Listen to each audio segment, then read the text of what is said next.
Healthy study habits for success. Today we are going to answer a question. What are some healthy study habits that we currently use and that we could implement for ourselves, and what do we think is the most important study habit for success? We're going to start with 3 questions about the question. 1. Study habits. What are they? They're a set of learning tendencies, behavioural practices and decisions around processing information by students to work towards academic achievement. But we are talking specifically about healthy study habits. So 2. What is health? The World Health Organization defines health as a state of complete physical, mental and social well-being. And finally 3. What is success?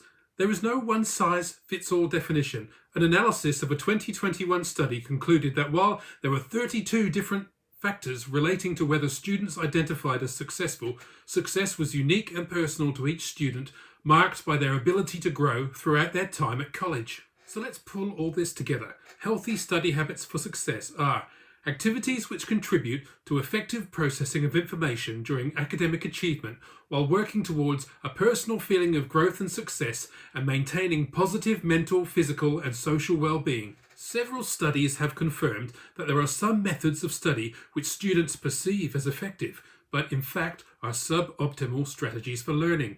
These are rereading, recopying notes and cramming lots of information the day before a test or exam. And there are good reasons for choosing healthy study habits. As you can probably attest, cramming for exams can lead to sleep deprivation, emotional disturbance and burnout.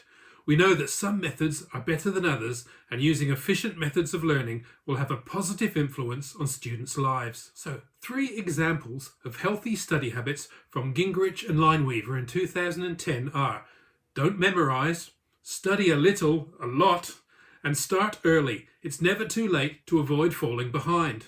Another example from Fergus in 2022 suggested that repeat self-testing is the way to go, along with concept mapping and generative learning, which is generating new material from existing learning and knowledge. Which study habits do I prefer to use? I've always hated memorizing. It's difficult, time-consuming and ineffective in pressure situations like exams.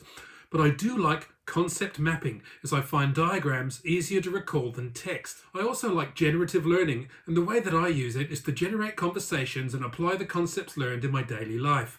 While this creates a deeper learning and understanding, reflection has been shown to improve retention. I think that I would also like to implement self-testing as a study habit. I think it would be effective to write questions while studying and then look back at a later date to test yourself on the material. So how do we tackle identifying the most important study habit? I thought that maybe there is some foundational concept that all the best principles build on, a principle that ties them all together, or a method that they all hang from. I came across something that's all 3. But first, let's review a couple of the contenders. Firstly, I thought time management must be important. To plan when to do things and the order that they are done is essential to stay organised and to keep on top of tasks and deadlines. Then I thought, no, it has to be self-awareness. How can you develop a feeling of personal success if you don't understand your own needs, priorities and goals? But then I discovered something else. Metacognition. What is it? It's thinking about thinking.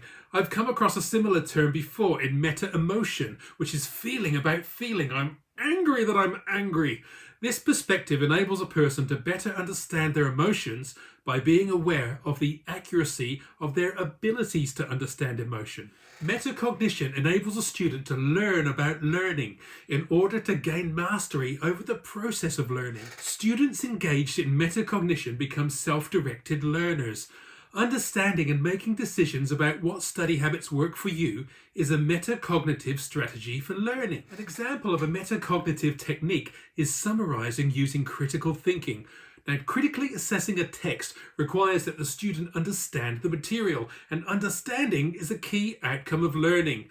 Therefore, understanding how to bring about understanding is a metacognition. So how is metacognition related to our question? Well, metacognition is important because identifying your beliefs about study and then establishing how accurate they are will enable you to make decisions about how to study, increasing your chances of achieving mastery, growth, and a personal feeling of success. It's studying about studying. I'm going to leave you with a quote from American engineer and inventor Charles Kettering. Here is a great difference between knowing a thing and understanding it. You can know a lot and not really understand anything. This is the essence of metacognition and healthy study habits for success.